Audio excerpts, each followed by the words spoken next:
जय श्रीमन्नारायण। जय जय श्री राधे। जीवन में सत्संग की बहुत बड़ी महिमा है। बाबा गोस्वामी तुलसीदास कहते हैं कि बड़े भाग्य मानुष तन पावा, सुर दुर्लभ सद ग्रंथन गावा। परम पिता परमात्मा की जब बड़ी असीम कृपा होती है तब जीव को मानव तन प्राप्त होता है, और इस मानव तन पा करके भी जीव अगर जीवन में सत्संग नहीं करता है तब यह जीवन का कोई औचित्य नहीं रह जाता है। इस जीवन की सार्थकता उसी में है कि भगवान ने अगर यह तन दिया, इसका क्या सदुपयोग है, उसको उस सदुपयोग के लायक बनाना जरूरी है।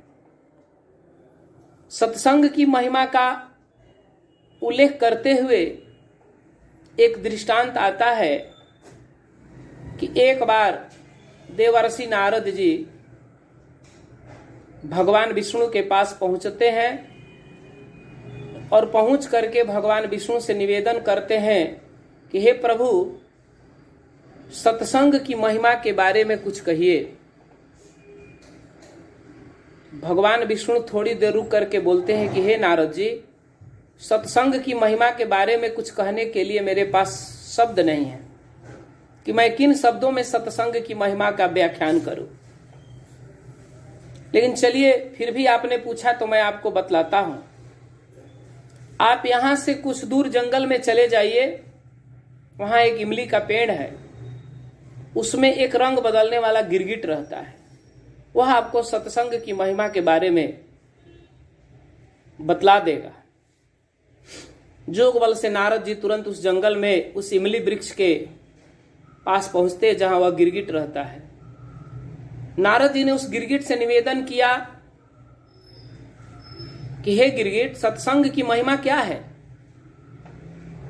बस इतना ही कहना पर्याप्त था कि वह गिरगिट उस पेड़ से तड़प करके नीचे गिरता है और उसके प्राण निकल जाते हैं। नारद जी को बहुत बड़ा आश्चर्य होता है और वह तुरंत भगवान विष्णु के पास पहुंचते हैं। जाकर के भगवान विष्णु से ये सारा वृतांत बतलाते हैं। भगवान बोले कि हे नारद, घबराने की कोई जरूरत नहीं है, आप एक दूसरी जगह चले जाओ। यहां से कुछ दूर एक नगर है, वहां एक धनवान सेठ रहते हैं। उनके यहां एक पिंजड़े में बंद तोता है, वह आपको सत्संग की महिमा बतला देगा। नारद जी उस सेठ के यहां पहुंचते हैं और बोलते हैं कि मैं आपसे आपके तोते से मिलना चाहता हूं। उस तोते के पास नारद जी जाते हैं और पूछते हैं कि हे तोता, सत्संग की महिमा क्या है। जैसे नारद जी की इस वाणी को वह तोता अपने कर्ण के माध्यम से सुनता है, वह पिंजड़े में ही अपना दम घुट देता है, अर्थात तोते के प्राण पखेरु उड़ जाते हैं। नारद जी को घोर आश्चर्य हुआ कि यह क्या हो रहा है। मैं जिससे सत्संग की महिमा के बारे में पूछ रहा हूं उसके तो प्राण ही निकल जा रहे हैं। पुनः नारद जी भगवान विष्णु के पास पहुंचते हैं। पहुंचने के बाद इस घटना का जिक्र करते हैं। भगवान मुस्कुराते हुए बोलते हैं कि अच्छा, कोई बात नहीं देवर्षि, इस बार आप अमुक राज्य के अमुक राजा के पास चले जाइए। उनको एक पुत्र रत्न की प्राप्ति हुई है। उस राजा का पुत्र सत्संग की महिमा के बारे में जरूर बतला देगा। नारद जी बोले कि प्रभु, 2 बार की घटना तो हम देख लिए, अगर तीसरी बार भी यह घटना घटी तो पता नहीं मेरी स्थिति क्या रहेगी। मैं लौट करके भी आ पाऊंगा कि नहीं। बहुत समझाने के बाद जब नारद जी नहीं माने तो भगवान विष्णु उन्हें अभय दान देते हैं। बोलते हैं कि जाओ नारद, कुछ नहीं होगा। नारद जी पुनः उस राज्य में आते हैं।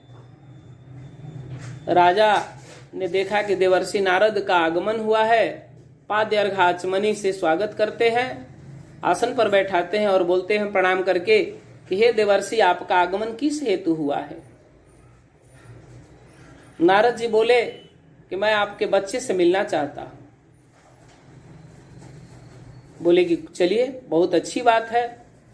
जैसे नारद जी उस बच्चे के पास पहुंचते हैं और बोलते हैं कि सत्संग की महिमा क्या है, मैं ये तुमसे जानना चाहता हूं। वह नवजात शिशु यह बात सुनकर के बहुत जोर से ठहाका लगाता है और हंसता है। हंसने के बाद बोलता है कि हे नारद जी, अभी तक आप सत्संग की महिमा से अवगत नहीं हुए। सही किसी ने कहा है कि चंदन को अपनी शीतलता एवं अमृत को अपने माधुर्य का अनुभव स्वयं नहीं होता है। अरे मैं वही गिरगिट था जिससे आप मिलने गए थे, और आपके मात्र दर्शन मात्र से, उस क्षणिक सत्संग के माध्यम से मेरा गिरगिट का शरीर छूट गया। उसके बाद दैव जोग से मैं तोता के रूप में आया, और वहां भी आप पहुंचे तो आपके दर्शन मात्र से मेरा तोता का शरीर भी छूट गया। और आपके प्रभाव से ऐसा हुआ कि मैं मनुष्य तन को प्राप्त हुआ, और वैसे में भी इस राजा के यहाँ पुत्र बन करके आया जो इतना बड़ा साम्राज्य का वारिस हूं। यह सत्संग की महिमा है हे नारद जी। तब नारद जी को सत्संग की महिमा का ज्ञान हुआ।